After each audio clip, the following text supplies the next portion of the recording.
I had bought a small software product for like 10K or something. It was a tool that we were using at Ninja Outreach and they weren't keeping up on it.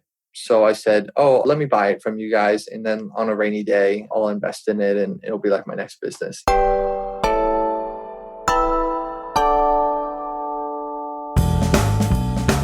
Hello and welcome to another very special episode of the Confessions of a B2B Marketer podcast. My name is Tom Hunt, your host, and have we got a special episode for you today. We're joined by someone who I've actually been following for, I think, around 5 years. So Dave Schneider is currently the CEO of Shortlist, a full-service digital marketing agency, but he also grew and sold a SaaS product called Ninja Outreach.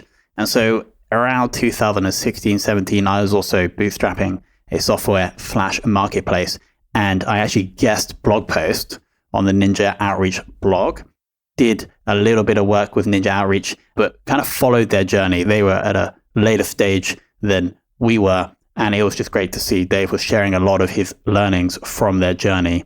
They have since progressed. Dave has sold Ninja Outreach and now runs his own agency. So in this discussion, we're going to talk more about those early days at Ninja Outreach, how they grew that SaaS product, how the sale went, what happened during that process, and why Dave has now shifted to running an agency. You can kind of understand the parallels between Dave and my journey because we, of course, are kind of right now split between the agency and the SaaS model. So it was a super interesting chat for me, and I'm pretty sure it will be a super interesting discussion for you. Now, before we jump in, I do have to give a shout out to my man Olam Sule, who left us a glowing review on Apple. He said, top podcast, really good stuff, high value and open. Thank you very much, Olam.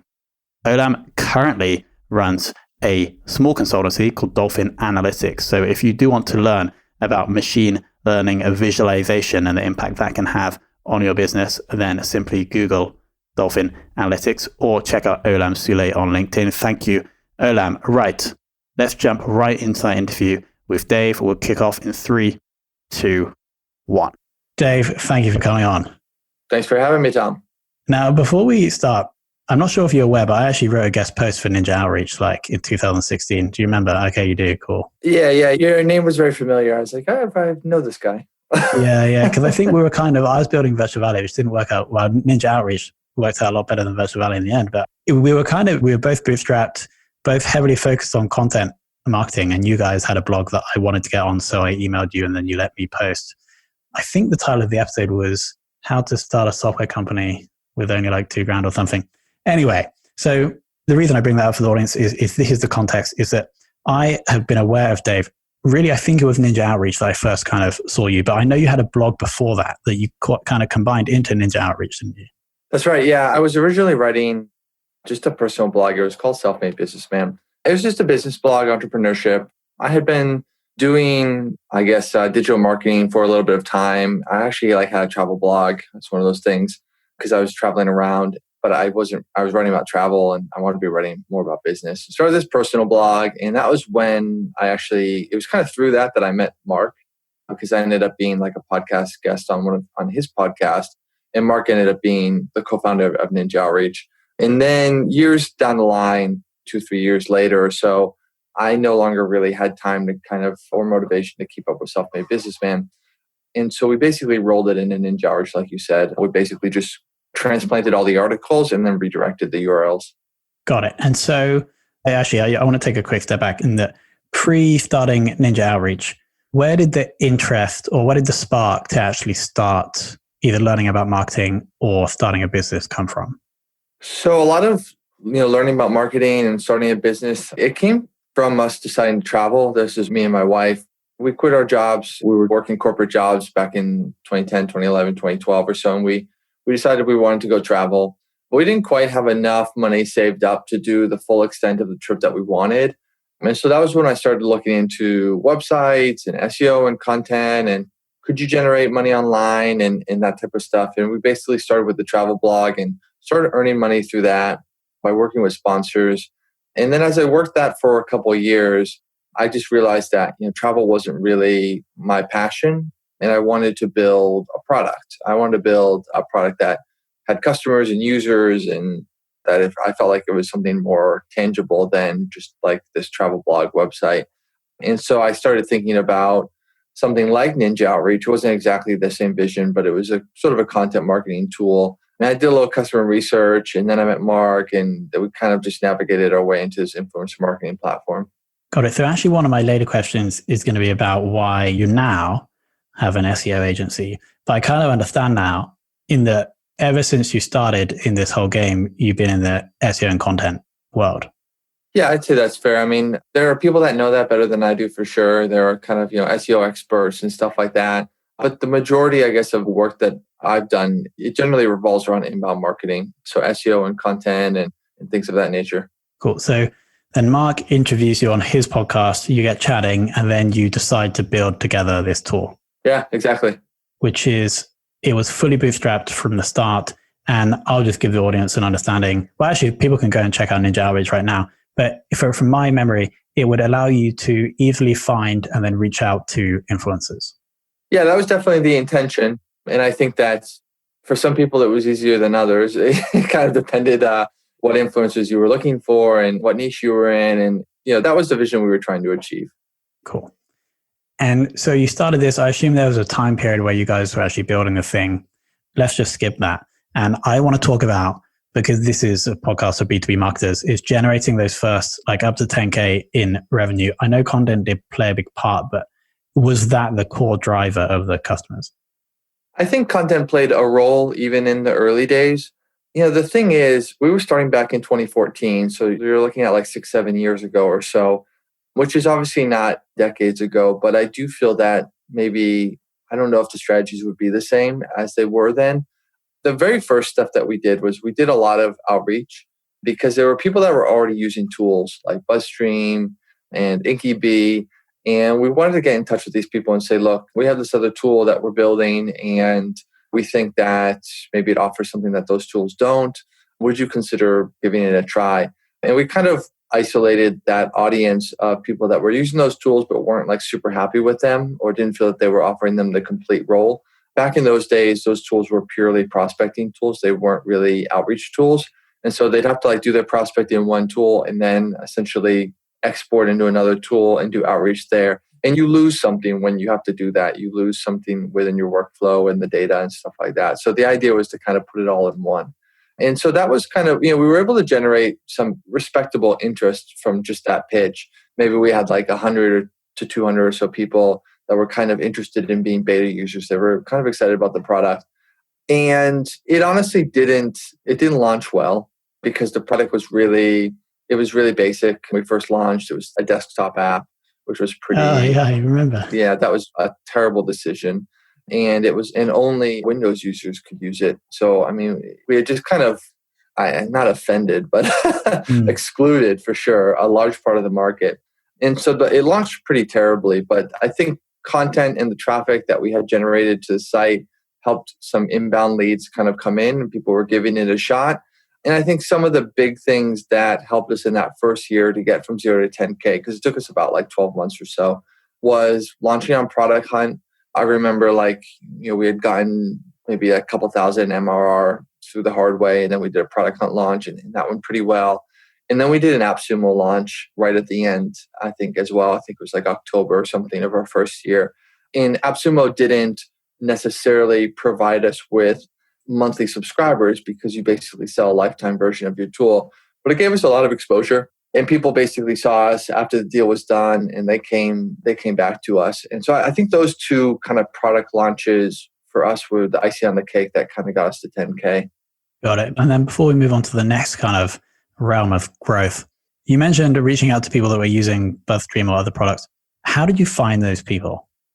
So we used a lot of different approaches. I mean, it was really scrappy. So like, for example, we take a look at the logos that they put on their website, people who had given testimonials or reviews, people that had done like social mentions that had mentioned those tools in a tweet or something like that. People who had written an article and featured, and mentioned the tools in the article. We couldn't necessarily guarantee, we didn't have access to their user base, obviously. It wasn't like we knew 100% that they were using it, But we basically reached out to everybody that we could identify had an opinion about the tool, who had some knowledge about the tool. And more often than not, we were kind of right in that they were in the right target audience for us. So basically just pure hustle on the outreach. Yeah, pretty much. Now, when you did get to 10K at the end of that first year, did that then cover yours and Mark's and any other resources you've had, like living costs? Like, were you able to pay yourself a salary? No. I think you said, I missed a little bit of the first, you said like when we got to 10K or something. Yeah, no, definitely not. We had a developer. Well, there were originally 3 co-founders and one of them was a developer. But after like 6 or so months of not paying ourselves, he said, hey guys, I got to get a job. And it was kind of a blow, but I understood where he was coming from because we weren't paying ourselves and we had no expectation about when we were going to pay ourselves. We made some money from AppSumo from the actual, like the launch, but largely that just went and paid me back for money that I had invested in the business. So it wasn't like I actually profited off of that, but I just kind of brought myself back to even and we had like some money in the bank. I think maybe we made like 35 or 40 grand from AppSumo, something like that. But basically all the money that we had, we just continued to hire people. We brought on a developer, maybe brought on a second developer, we brought on a marketer. The product had so much ways to go in the early days that there just wasn't really room for us to take a salary. So were you living off savings or you had a separate? Yeah, I was living off savings. I didn't have any other businesses going at the time. In a lot of time, I was living with my parents. During other times, I was traveling and I was in countries in Asia and things like that where cost of living was like pretty cheap, talking like $1,000 to $2,000 a month per person. And, the travel blog had done well. It wasn't a multi-million-dollar business or anything, but it had given us like savings that if I was living frugally, we were basically fine. And I don't know if I continued to make a little bit of money, but not that much. Yeah, basically, it was living off of savings. Cool. And so then, and I read on your LinkedIn profile that you got to 100K per month. From 10 to 100, what were the channels that got you there? So that's actually not true. I don't know if my LinkedIn profile is inaccurate. We got to about 60 or so, I think, is more accurate. There were, months up and down, but we never did make it to 100. We ended up selling it beforehand. But regardless, I think the answer to the question is kind of more or less the same. And, essentially, one of the big things about kind of hitting 10K or thereabouts is that you just have like a lot more to work with. You have a couple people maybe that you have at your company, like I mentioned, just because we weren't paying ourselves and we're working with offshore labor, but we still had individuals that could do some work. And you have a user base, and that introduces analytics and opportunities to do conversion rate optimization and improve your onboarding and get feedback about the tool. And there's just a lot more to work with. I feel that like the first 10K, it really is the hardest. There were bumps along the road. We stagnated at 20K, for example, for like 3 months straight. We even kind of started to go down and I was like, oh, I guess like this is it and we're done. Like maybe we're not going to grow anymore from here. But honestly, like we mentioned the blog early on, that was another one of those kind of inflection points when, not that my blog had like major traffic, but it got like thousands of visitors a month. And when we imported it, for lack of a better word, into Ninja Outreach, that actually converted, like that actually helped signups. So that was like one of those big kind of uptick things. But then a lot of it was, it was really just kind of trying to optimize every single month and improve the tool and improve the onboarding and all the little growth hacks you can think of related to software. And we just kind of chugged our way there. Got it. And then why did you sell? There's no sort of one word answers to kind of why we sold. It came down to a lot of different factors. The main thing was that we had been running it for 4 years and we had been grinding like pretty hard for a lot of it. Like I mentioned, not paying ourselves a salary for much of that time. Eventually we did start paying ourselves a salary, but it wasn't ever really that much. Maybe it was 6K a month, like at the height. From what I remember, it was like 3K for a while. Not enough to live like in the States well, I guess I would say. And so we've been grinding pretty hard. Maybe we were like burnt out a little bit. And I wanted to move back to the States. I wanted to get married. I wanted to get an apartment. And I felt like pretty much all my net worth was in Ninja Outreach. I was concerned about some external things going on like GDPR and the future of the tool and whether or not Ninja Outreach really was the solution for influencer marketing. There are a lot of different approaches to that problem, marketplaces and things like that. And I questioned kind of whether or not the solution really was the way to go and whether it was a good long-term kind of investment. Like I said, we branded it as an influencer marketing tool, but it was largely just kind of like an outreach tool. And I didn't really like email outreach as a space. It is way too closely related to spam, basically. I mean, you're essentially emailing people in mass. And there was always this conflict between like what the users wanted and what we thought was appropriate. We were one of the earlier tools, like in our niche, to kind of come out with automated emailing, where you could basically like set up a campaign and it would go on autopilot. I think we did that before Mailshake and BuzzStream, for example. And it wasn't like those tools weren't capable of doing that. They could have done that like years before us. It was just that they always felt uncomfortable about the idea of kind of allowing users to just kind of automatically email hundreds of people. But eventually the crowd kind of spoke and they just said, this is what we want. We want automated email functionality. And so we kind of decided we would do that. We would build that feature. And we said, hey, it's probably better that they build it with us than they build it with somebody else, because at least then we kind of add some controls. And we tried to add some safety nets, like an unsubscribe link and just different things that made it like a better version of just being spam. But it was just kind of constantly going in that direction. And so for, all those reasons, we started looking for an exit. It totally makes sense. I had a kind of a similar realization on this with Virtual Valley as well. How did you come to the valuation of the business when you did sell?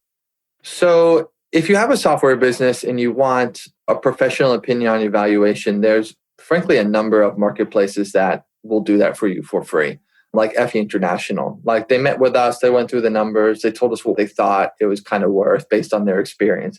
I mean, the way they do that is just part of like, it's just networking, it's the hope that you'll sell it with them and stuff like that. So they basically provide that for free. So that kind of gave us an idea of ballpark where we were, and also to understand their approach so that months down the line, because we didn't immediately sell it after talking with them and we never actually sold it through them, how to basically value it like months later. And it largely came from looking at the total revenue of the business. Was it, I don't know, I actually don't remember if it was revenue or profit. I guess it was profit, but doing a lot of ad backs. So ad backs were, what had been invested in the business that were really growth oriented investments and what were kind of like actually keeping the lights on type stuff.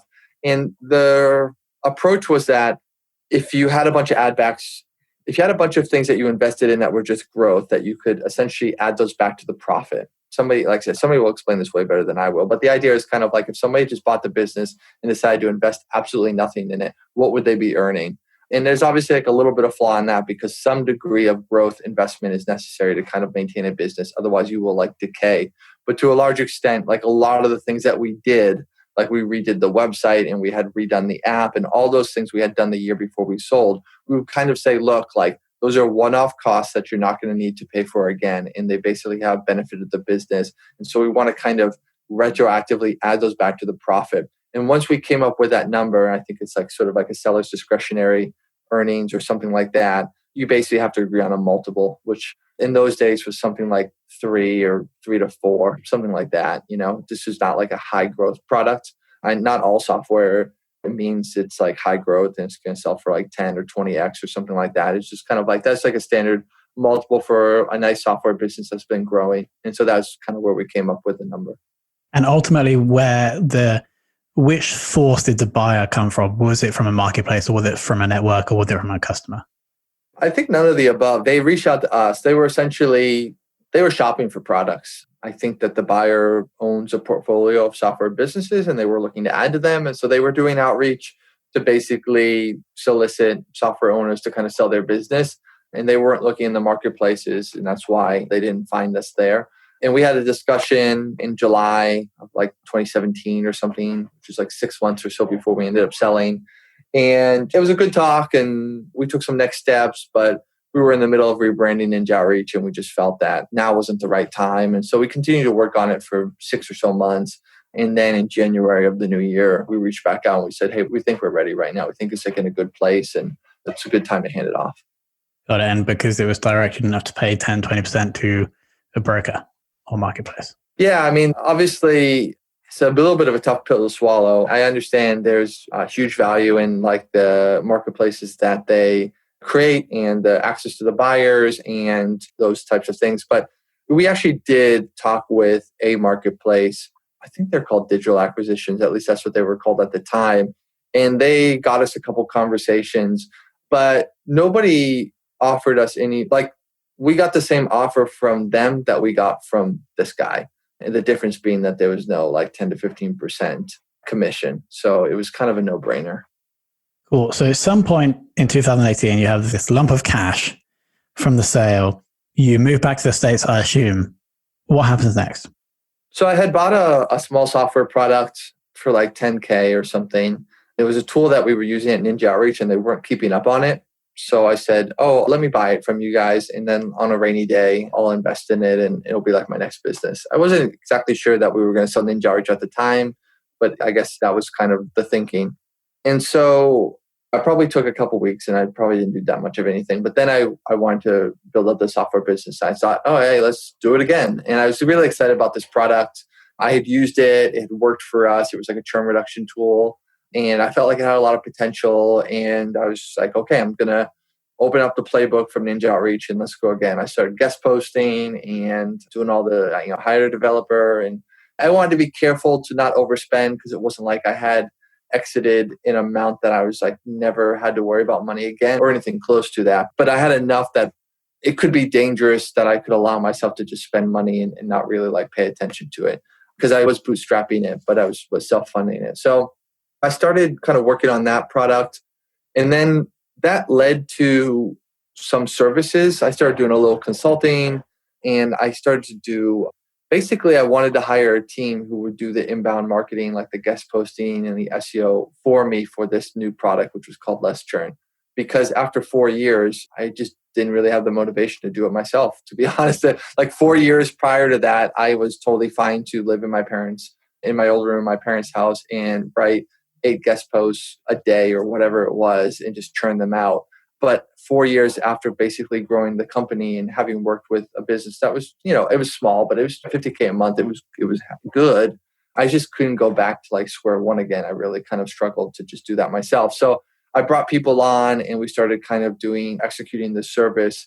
And that led to services that could have essentially be offered to other people because I thought, hey, why am I spending money on these services to service myself when if I open this up to some other people, they'll essentially pay for it. And then I'll just reap the benefits of kind of tagging along with this service, which is already funded by clients. And so essentially I'm kind of going in parallel with these two businesses. One is the software product and the other is the services that are all kind of related. And eventually after a couple of months, the software product, I just didn't feel like it had legs. It just didn't there was a lot more complexities than I appreciated when I started working on it. And it was too niche. And the services actually did start to get traction and people were kind of interested in that, even though it was nothing exceptional. It was like standard digital marketing agency type stuff. And so I kind of just went down that path. So now you're fully on the agency business. Yeah, now, yeah. Mm-hmm. And the kind of inception of that business totally makes sense. In either you could build a team and start doing this for your own product, which was probably going to be expensive and you were concerned about investing too much in that product, or you could still build a team, but sell it also to clients, get them to pay and then use that. Okay. And then at some point you were like, okay, this SaaS business probably doesn't have legs, got rid of that. And now you're focused full time on the agency. Makes sense. And I did have a question here about why an SEO agency, but it kind of makes sense now, like your thing, like it must be nearly 10 years in the SEO content game. Yeah, it doesn't seem like that long, but I guess it's probably, about that long. Awesome. And how are you finding being on the service side of things? It's different. I think there's a lot of pros and cons. What I've really enjoyed with Shortlist is building a team. That's what I always really liked about Ninja Outreach, and that's what I like about Shortlist is kind of building the team, bringing people together, setting up an organization, defining a culture, defining kind of roles and a mission and all those different types of things. And so whether it's kind of Ninja Outreach or Shortlist, it's very similar in that regard, and I enjoy that. I'd say that I enjoyed the software aspect more than services, like the challenges and the complexities of running a software business. I like to think about user experience, and I like to think about how we're going to reduce churn and how we're going to improve onboarding and things like that, and really getting into the metrics and having a user base. And I liked coming up with features and seeing the developers create them and stuff like that. So I think I still kind of have that soft spot for software for sure. But I will say that the services business, it's been good. I like the clients that we work with and being able to help other people grow their business. It costs us very little to start, honestly. Like in Ninja Outreach, like I had invested tens of thousands of dollars to kind of get that product off the ground. And it was kind of this big, it was a little bit of a risk, I'd say. Whereas Shortlist almost took nothing. I mean, it was almost like profitable from day one in a sense, because clients basically pay for everything that needs to be done. And if clients are paying, then you don't need to do anything.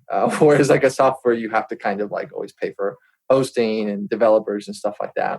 And so, yeah, like I said, and I don't work directly with too many of the clients, to be honest, because I find it kind of stressful.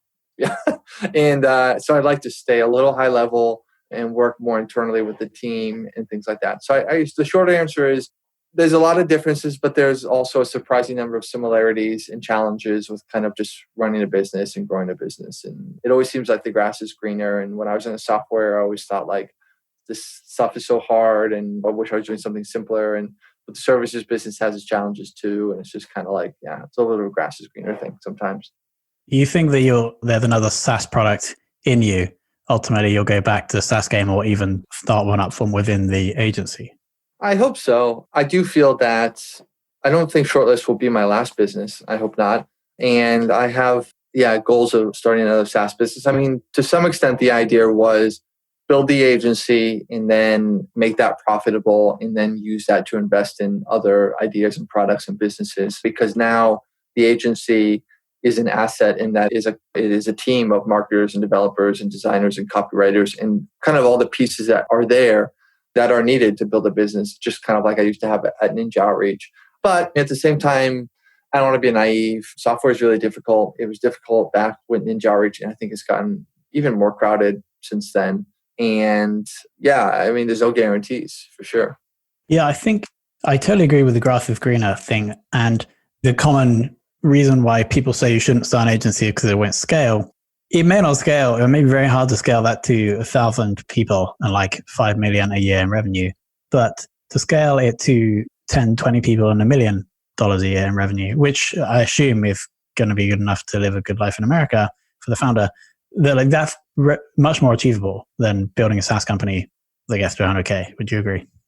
Yeah, I would agree. I mean, it's I don't know if double-edged sword is the right kind of phrase here, but I mean, I pay myself more now with the agency than I ever did with Ninja Outreach, to be honest. But the agency would never sell for what Ninja Outreach did, or at least like it wouldn't today. Maybe it could like down the line. But so I think that there's this trade-off between a little bit of income and versus valuation and kind of what's the goal there. And so I like the agency isn't a business that I intend to sell. It's not built to sell. It's built to kind of provide myself with something more stable and proven. Because when I sold Ninja Outreach, I had obviously made money and I wasn't struggling. But the day after you sell, like you have no income, you have no audience, you have nothing.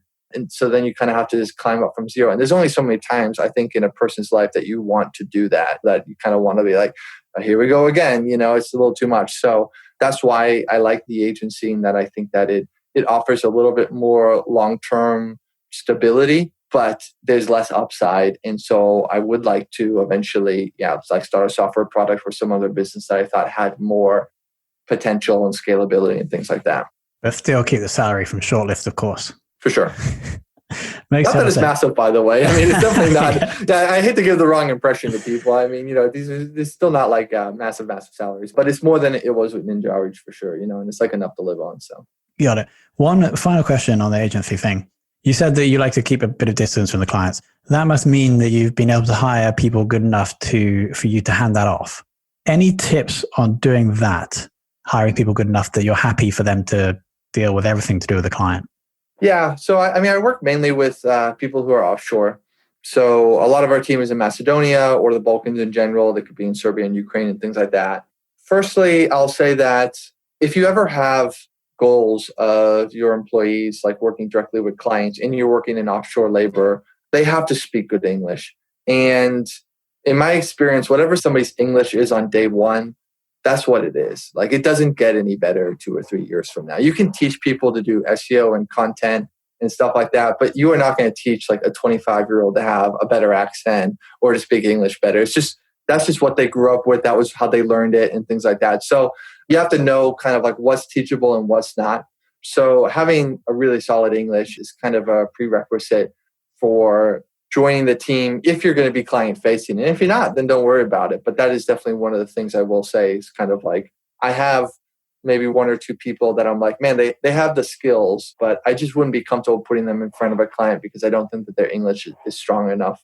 And then other than that, I really like working out of Eastern Europe. I've done work with a lot of people globally, and Ninja Arch had a lot of people in Asia and Malaysia and the Philippines and Bangladesh and things like that. But I'm just finding that the Eastern Europe cohort of people there they're talented, the English is good, the time zone's not too far ahead, and they just kind of seem to share the same work ethic and work values that I'm used to as an American. And so that's another kind of little tip there. But I mean, other than that, I wouldn't say I'm doing anything particularly fancy. I mean, a lot of the people I find through Upwork, and I work with them for a bit and work with them on projects and then just kind of develop the relationship over time. Makes total sense. Dave, thank you for coming on and kind of being very open and honest about the last 10 years, the journey throughout the last 10 years.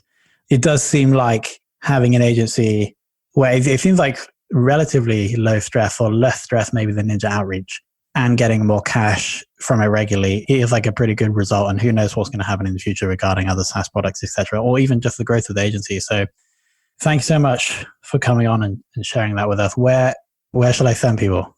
Yeah, shortlist.io. Okay. And so if anybody, actually, no, the final question is there a range of services or is there a specific service that you guys provide? No, there's a range of services. And like I said, we'll do inbound marketing, we'll do SEO and content. We can do general growth marketing, hook you up with a marketer. We do design and dev and branding. We've done a bunch of logo designs and stuff like that. So if any of the above fits, feel free to reach out to us. All right. So if you want the overview of a decade veteran in the online marketing game, and then go to shortlist.io. I'm not sure if it will be Dave personally, but someone from Dave's team can help you out. Dave, thank you for coming on. Thank you so much for having me, Tom. And I hope you enjoyed that discussion, guys. I also want to say thank you for all of the responses we had for the previous episode, where I spent about 13 minutes discussing the current revenue stats for both Bcast and Fame, and then detailing what we're going to be focusing on as we look into 2021. I am pleased to share that the revenue numbers that I did include on those episodes, so it was $400 MRR for Bcast and $20,000 for Fame. They are or have increased as we moved from January into February, and I'll cover exactly how and why that's happened in future episodes. If you're listening now, please, I would love to have your feedback. Just go onto Apple Podcasts, leave an honest rating and review. And if you're on a different podcast app, of course, do that there as well. Send me a screenshot of that review and I'll get you a shout out on this show in one of the upcoming episodes. Thank you so much for listening.